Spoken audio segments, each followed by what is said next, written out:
Hello, friends and fellow seekers of the good, true, beautiful. It's Mike here, and for the newsletter this week, I wanted to do this special offering to you and introduce to you, if you don't already know, my friend Robb Overholt. I'm currently in Texas with family for the holidays, and I'm on a second writing retreat working on the third novel of the novel trilogy that you guys have been hearing about. But my friend Robb has also been working on a book of his own, and it is now out. And I want to take a few minutes to introduce you to him, to hear a little bit of his story, and to invite you to consider getting a copy of this book. And in fact, I have an offer for you that I will make clear in a few minutes regarding the book. So Robb, help me remember to make that offer at the Okay. end. But let me tell you a little bit about Robb. Robb and I have been friends. We've been friends. We've known each other for a while, like in an acquaintance kind of way, but have been friends for probably about 5 years or so. Right about the time that he first got diagnosed with MS, and that's critical to the story that he's about to share with you guys. But in that journey where I got to enter in, we became friends. He's become very dear to me. Wonderful man of faith, who's also just a really wonderful man who has been a great ally to me, a great friend to me, but also just a dude who's got a lot of wisdom to share. And so I'm excited to introduce you to him if you haven't already known him, but also to let you know about this book that he's written, because I have read this book, and it's rare for me to be over the moon about a particular book or project. I read a lot of stuff, and there's a lot of good stuff out there. This is one of those books that I really do believe everybody needs to grab a copy of and read. And we'll talk more about why. And it's not just because Robb is my friend. It's because the book is that good. But let me just introduce you to him first. And so, Robb, welcome. And I want to just begin by actually going into the deep end of the pool, which is, of course, my Hmm. way of doing things.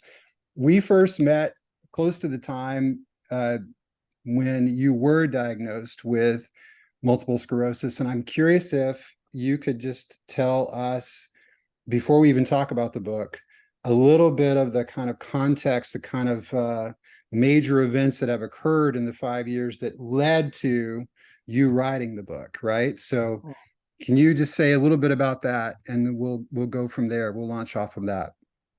Sure. Yeah. Thank you, Mike. I appreciate it so much. You're one of my favorite people on the planet. So half of what you just said makes me blush a little bit. So thanks. Yeah. So 5 years ago, yeah, getting ready to turn to the new year of 2019. No idea what I was in for in 2019 for sure. At that time, I was working at a very large church. At that time, I co-led a staff of 72 people, worked on a very, very large budget, had a lot. I'd always been, a go-getter, a lot of high energy, go, go, go, always working on really for most of my adult life, maybe anywhere from minimum 3 projects to more like 5 to 8 on a high end all the time, just working on different things, spinning plates, being rewarded for spinning plates. To be honest with you, I got many job promotions, awards, whatever, raises, because I was a really strong multitasker and very energetic. And so when other people maybe were tapping out, I could just keep going. And then all that came to a grinding halt at the beginning of 2019. I started to have some really bizarre, just symptoms that I had no idea what they were. I'd had a couple of episodes throughout my adult life that were very bizarre medically, but never really had any answers. And then spring, late winter 2019, just had a series of events where it was no longer like, oh, I could ignore this. But what I thought was something probably, which was kind of my MO, my life with sickness had always been going to doctors and having doctors say things like, you should have been here 3 weeks ago. And I would say, well, I just noticed yesterday, because that was kind of like, I wasn't paying attention. I lived in my head and in my gut and just ran with things. And And so, yeah, so my life slowed down drastically, very quickly. And I got a diagnosis of multiple sclerosis, as you said. And suddenly and very quickly went into really disability, where suddenly things that I could do and hadn't given a second thought to were suddenly just not readily available to me. And that included, at that time, making a fist with my left hand. I'm a longtime musician. So I went 2 years without even playing a guitar, which was very painful for me. I've since, through occupational therapy, I've been able to get some of that back, but a lot of it's still very much lost. I began to enter in a stage of, cognitive fog that was very difficult for me to process information. And to this very moment, even now, my greatest fear about being on this interview or this call is that I'm going to be in the middle of a story and forget totally why we're even on this call together. It could happen. I don't know. And so, it was a lot of loss. I found that I had to pull back from work. I had to cut hours. I had to drop projects that I had been working on that were even outside of my normal work. I really just struggled to be able to concentrate, get through a day, pulling my work hours back, then realizing that I really wasn't doing my job at all. I just couldn't keep it up. I was overwhelmed, and so had to go and have a talk with my employer, and they were great. They were fantastic about transitioning me. I ended up going on long-term disability, and the next thing you know, I was home alone all the time. Uh, just went from being always busy, had been in a season even before where I just traveled constantly, world traveler, and suddenly I'm sitting at my house. At the time, we lived in Austin, Texas, not far from where you are now, and I was just alone. And I made a critical error, which was I isolated. I began to feel lonely. I was suddenly swamped with feelings of guilt and shame that I'd never experienced in my life. I felt like, I started to, what I now recognize was sort of like your worth is tied into what you do. And suddenly when you can do nothing, you struggle with, well, am I worth anything? Because in our culture, as you know, I think one of the proofs is, we value so much what we do that one of the first things you ask somebody when you meet them is, hey, Mike, so what do you do? It's, instead of like, hey, tell me a little bit about yourself. Like, what are you passionate about? We don't start there at all. It's like, well, what do you do? And so, like most people in our culture, when you build your value on that somehow, and then you can do nothing, it plummets. And then MS, for anyone who doesn't know, both causes depression, and then you're compounding the depression by all the things that you're losing. And so I began to spiral. I was already isolated, couldn't keep up with people, had a hard time socializing even. And that depression just began to spiral and spiral to depths that I didn't know I could go.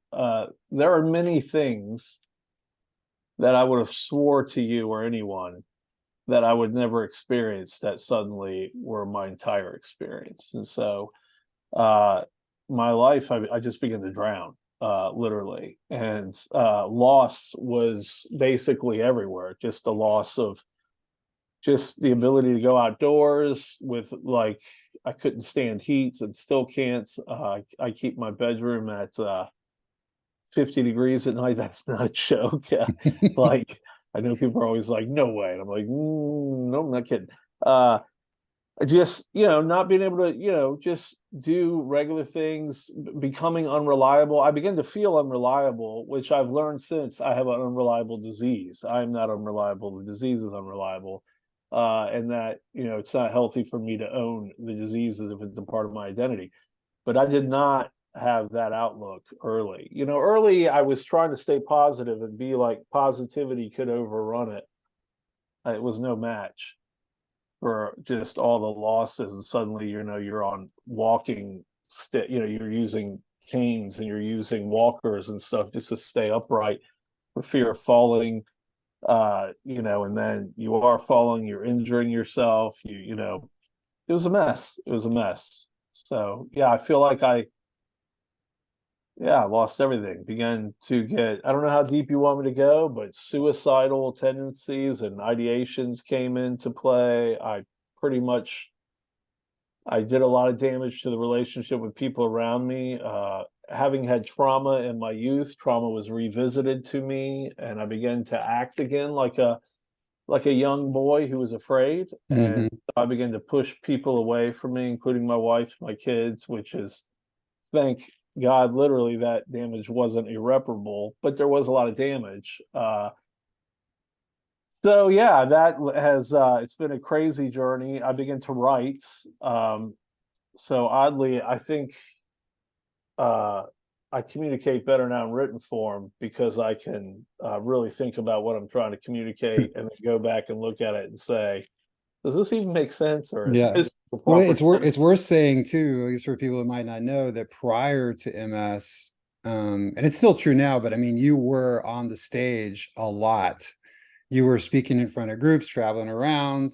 You're a musician, performing. So being in front of large groups was your MO. Yeah, And so like becoming a writer, one of the things I've admired so much about watching your journey is almost like a river that has hit some kind of a dam that's shown up, in its path, and just the kind of determination that you've had, even in the depression, to try like find a way to get the water down the stream. And so, writing is one of the ways you have found, and the book is a great evidence of that. Like you've found a way to still have your voice come out into the world.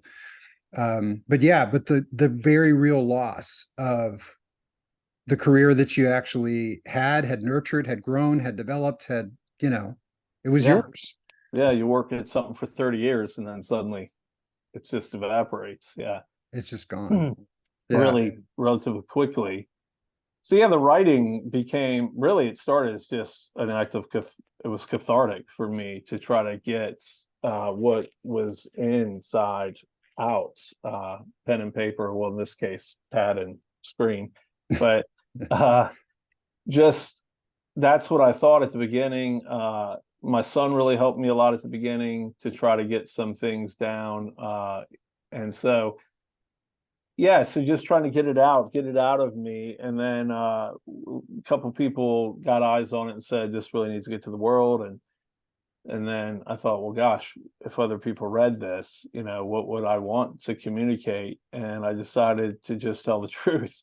And one of the things, I say early in the book is that truth is very difficult. I quote, there's a Gloria Steinem quote that's shows up on Ted Lasso. That's the truth will set you free, but first it will piss you off. And I can relate to that. The truth has been very difficult to deal with. It's been very hard to tell. I don't look good a lot. A lot of times you think of writing a book where you're being very personal. You try to like, hey, I'm kind of, I've mastered this. No, it's a lot of just my journey in life, kind of experiencing a myriad of different losses, and how when I really came up against this, how like all that began to rear its head in a way that really, yeah, became profound and very difficult, but also has illuminated some things that I don't think I would have ever found another way. I have an outlook now. I'm learning very much. This is not something I've learned. It's like something I'm learning very much to be uh, instead of just do. And one of the things I've learned through a lot of therapy and a lot of help from very intelligent people who do God's work, literally, um, is that just about everything that our culture values in Western culture, particularly American society, is very much counter to good mental health, Mm. uh, strong mental health. And so I think in my situation, as I said, when I couldn't do anymore, I couldn't produce, um, the shock to my system and the just was was was enormous and sent me spiraling in a way that, you know, I just couldn't grasp, like, what am I here for? And so in Yeah. terms of suicidal ideation, you just get to a point where it's like, man, I don't want to live another 25, 30 years like this. This is no way to live. Mm, And honestly, I thought some of my loved ones were being selfish. I thought, you know, like, look, I know it's sad, but let me go. Like, it'll suck for a year or two, but like, come on, you know, yeah. don't be selfish and expect me to stick around for this. And even as a believer, quite frankly, there is a subtle and very cunning temptation of the enemy to whisper in your ear, well, to die is gain. Yeah. Like, Yeah. you'll be with Jesus. Like, Hmm. so why would you want to stick around? And you know, you do those whispers, you know, you start to ingest that and you start to process it as if almost like I almost had myself convinced that I was doing a heroic thing by wanting to die. Like I Yeah. was martyring myself for a greater cause, which is all silly, but still true. Yep. Yeah. Yep. That's one of the things that I also have appreciated so much about the way you've navigated this, because I've known um to know you prior to MS. I think anybody that would have known you then would have said uh Robb's probably the first thing you notice about Robb is he's a very strong guy. Like he just comes in strong. He's got a lot of poo, you know, pow, here's Robb. And for Mm, you, and you still are a very strong guy, but the whole thing this journey has been about learning to dance with weakness, with vulnerability, uh, without in a way that actually requires greater strength than you've had to leverage before, a different kind of strength, you know. mm, So even just what you just said about looking square in the face, suicidal ideation, and going, so what is this really about?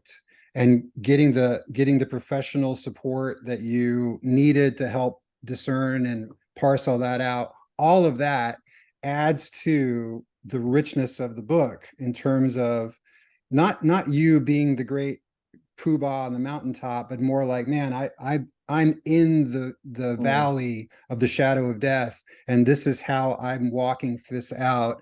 And there are tons of people out there. In fact, you and I've talked about this, but I think our whole nation and perhaps the whole Western world is in a general state of grief right now. There's so mm, much loss that we've generally experienced in all kinds of ways, the loss of all kinds of dreams and all kinds of things we thought would be true that aren't true. And now what do we do?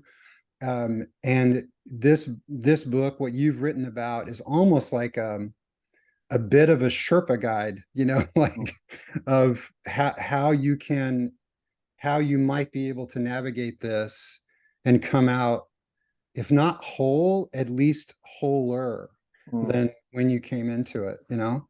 Yeah, I appreciate that. Sherpa is interesting because the only thing I would offer is that I've been up the mountain before. You know what I mean? Like it was very important to me in writing the book.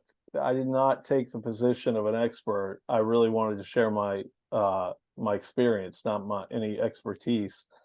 Uh and I think, you know, yeah, there's a lot, as you know, in the book, there is a lot of cultural examination of our lack ability to grieve in a healthy way as a culture.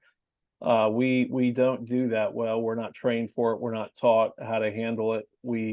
It becomes quickly a very personal matter, which I think is very dangerous, to be candid, because when someone is expected to carry grief and loss alone, there is no good place Hmm. that that is going to go. And the ending uh is, you know, it's on its way to a very troubled end.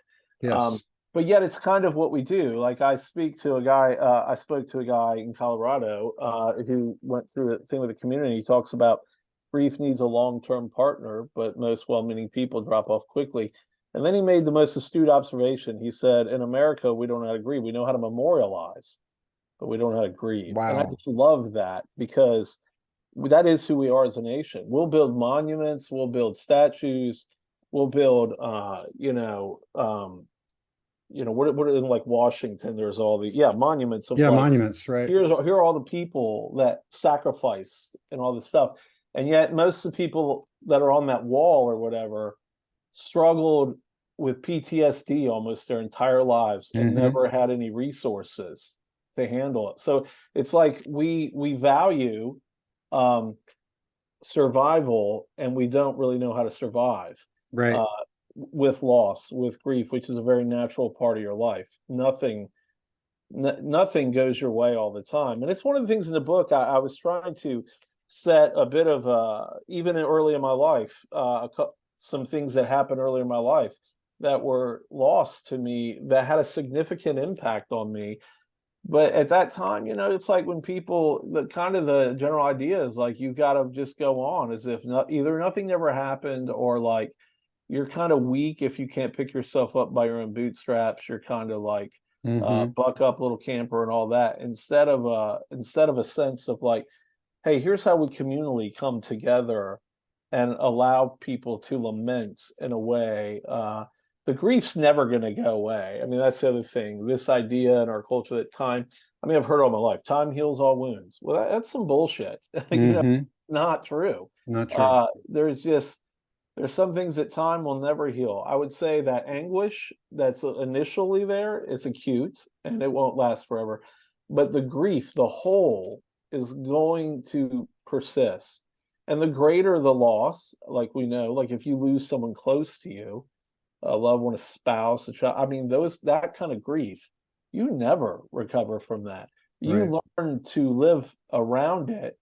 Um, but you never recover. And this idea, and I'm really convinced that if we allow people to take that on and we journey with them, the wisdom that comes from that kind of loss, enduring it and coming through it, is so profound. Yes. And yet, in our culture, we value youth and beauty in people who haven't gone through, you know, they're big, they haven't gone through anything yet in their life that really gives them some sort of greater perspective, some Right. transcendent perspective that can offer the world some kind of hope in dark places. And it's sad. I mean, Yep. again, I say that I said in the book, I don't mean to be glib. It's just sad. It's like, it's, yeah, it's a It's mess. it's a mess. It's sad. Let me read for you this is actually the copy that's, if you go to the Amazon link, which I'll include below, this is what you'll read, but I think this really does capture some of what we're describing here. We're trained from the moment we're born to chase after the winner's circle at all costs, never give up, never quit, never admit defeat. With that kind of operating system, things like death and loss are not really options. They're just temporary setbacks, obstacles on the path to victory. You have to beat them down, circumvent them, don't let them get to you. The goal is to get past loss as quickly as you can and get back to the business of winning. I mean, come on, that's America. That's my culture for sure. Yeah. We don't know how to grieve. We were never taught how. We were never even taught why grieving matters or how grief is actually good, how it is the way we heal the damage that loss inflicts on our lives. I Mm. mean, that's it. And this book does such a beautiful job of actually kind of pulling back the curtain on that lie and saying, actually, no, this is part of being, this is an essential part of being a human being. Mm. And here's my story. And it's so damn vulnerable, man. That's one of the things you and I've talked about before. Of you did not hold back, and that's the scary part of it for you, is like you just went, okay, if I'm going to do it, I'm going to do Yeah. it. And so you Well, did. as I said, it definitely pushed past my vulnerability quote. I've had a weird 10 days since it's been in the world of like, Yeah. but you know, but again, I think, if I'm being completely candid, as a man, I feel a responsibility to go there because everything you just read, the whole time you were just reading it, it makes me think that's because half of our culture ref want chooses to live that way instead of Hmm. living human. You know, most men, at least in the times of like our generation when we grew up, men, it was not considered manly to take on that kind of emotional vulnerability. It was not considered manly to even, you just had to be so like that lane of masculinity was so narrow and had to involve strength and some kind of like tears were off limits, any kind of Right. like you just, you know, and it's so not good for culture. And I feel like in a sense as a man, I felt some responsibility to say no, Mm. like I want to be wholly human and I'm not going to pretend like all these things don't matter or that I have to put them somewhere. In fact, I mean, during this journey, I had a conversation with a man who was trying to give me advice, and he was very well-meaning, so I have to credit him for that. He came and sat with me very benevolently at some of the height of my loss and grief and depression. And he said, Rob, the only mistake you've made is you open drawers you're not supposed to open. You're a man. We don't open those drawers. He Wow. said, you got to put this stuff in a drawer and you got to lock it and leave it alone. And you just got to keep steamrolling. And I remember saying to this guy, listen, I can't tell you how much I appreciate you sitting with me. I can't tell you how much I appreciate your counsel, and I believe it to be well-meaning. But if I could say in response, I hope for your sake that you voluntarily go over, unlock those drawers, and open them because you're either going to do it or life's going to do it. And it Hmm. sucks either way, but it goes exponentially better if you do it rather than life having to do it. And I do feel some sense of I had things stuffed away, um, and life began to pull them open. And so then I just at some point decided, okay, I'm going to stop fighting that. Um, but I had been culturally trained to you got to put your emotion aside. And Hmm. if I've learned one thing, there is no place, there is no place that you can take the grief and the pain that comes with loss, and you're not going to put that emotion anywhere that it will dissipate on its own. That's It right. will not. It will stay with you. It will rear its head at the most inconvenient times. It will humble you one way or the other. And one of the things I know about the book is you either choose humility or life just chooses humiliation. Like one, Yes. it's going to come one way or another. And we have so much cultural evidence that that is a true statement. It's not, I don't, I think it is my opinion, but I also think there's good data around that. Hmm. And so, I mean, that is a big part of it for me is just to say, no, it's the most manly thing that you can actually do is to be human, and to get away from this idea that, um, I want to, I don't want my lane to be narrow. I want it to be expansive, and I want to be able to even travel off road, to Yeah. use that metaphor, and I want to be able to explore. But it's strange, like one of the things I've learned too is that our language is so limited to describe some of our emotions. There were so many emotions that I couldn't even capture with words because I felt such a profound just angst and fear and uh just low uh just utter sadness that I didn't even, it was so entangled together that I was like, we don't have a word for that. I just know Hmm. it's all there, like meshed together. And yeah, it's just sad. I mean, again, for men, we're allowed to feel anger. That's the emotion, right? We can be angry. Everything else is off limits. And I think that's why anger has been noted as a secondary emotion because I think most men, when they're angry, are actually sad. Hmm. They're actually just sad that they couldn't do something that they thought they could do, or someone thought something of them that they don't want people to actually think. That there's something there that the underappreciated value of sadness and learning how to deal with it. I know that's true for me. Yeah. I would never allow myself to feel sad. I would Right. just fight Right. it. Well, even the idea of grief, probably epidemic proportions of grief happening under the surface for a lot of men, a lot of women. I would think it's the same. It probably shows up differently depending on their situation. But yeah, the idea of actually just the choice to even look in that box is it's so courageous and so health inducing. I was thinking as you were talking of this other book that I read that completely undid me this last year, called Finding Meaning in the Second Half of Life by James Hollis. And he asked this question in the book about decisions that we make.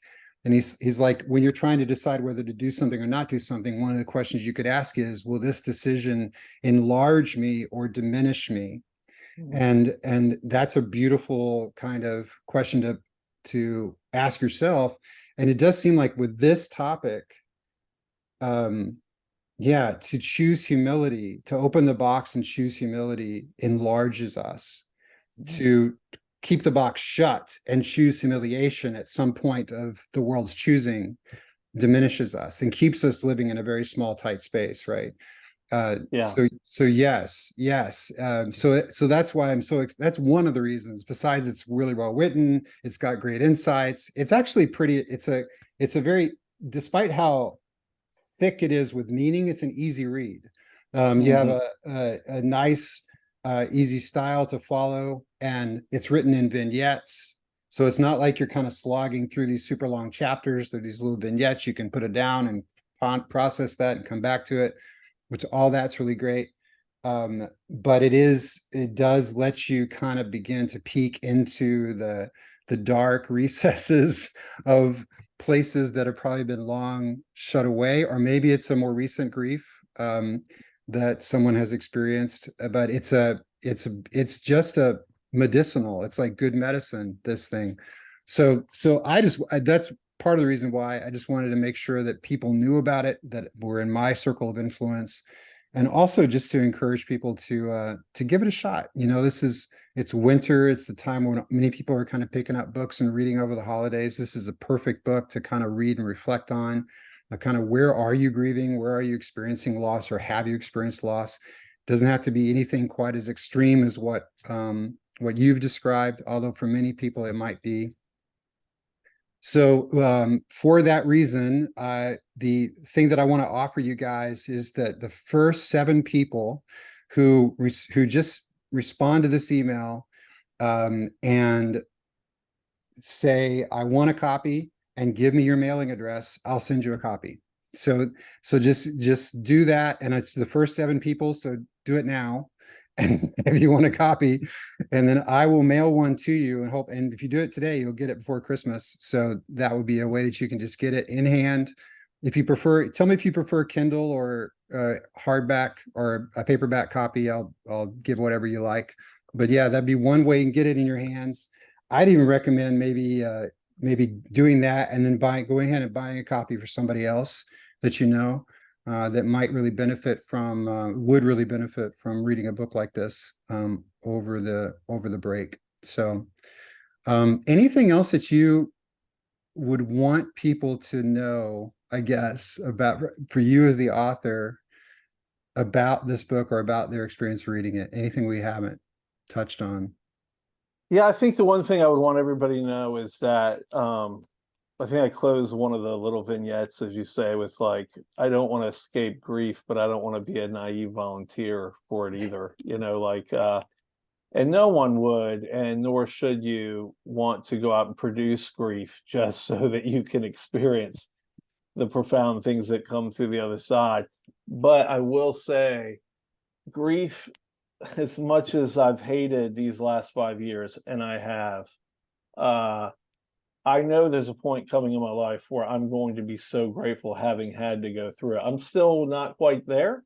It still feels like, whoo, the pain is a little fresh still. Hmm. But I know that day is coming because grief will it will take you places that you can't go, and you will experience things and get an outlook that you wouldn't get any other way if things were just always going your way. And so I think it's just again, don't it's like, don't pray for patience, right? Hmm. Hmm. But know that patience is something you're going to have to learn in your life. You know what I mean? Like it's going to Right. have, so I just think, going through that substantial um, sort of juggernaut that is grief and loss in a way with your eyes open, um, and knowing that you can get through it. There is a way through. Um, and I don't fault anyone. I mean, as someone who got to a point where I didn't see a road ahead, I now know there is one, even when it doesn't look like it. And so yeah, that's the other thing I would say is if you are in an intense season of grief and you just think that you can't see a way forward, like don't give up. Like call Mm. help right now, 988. Like there are resources available. Don't believe the lie that there is a way forward. Uh, and you not only can get through it, when you do start to come through uh that season of anguish, um, you're going to be much wiser as a result. I Hmm. promise you. So, Yeah, that's rich. That's rich. I can't tell you what a fan I am, man. I appreciate you so much. well, And I'm so grateful for you, man. yeah.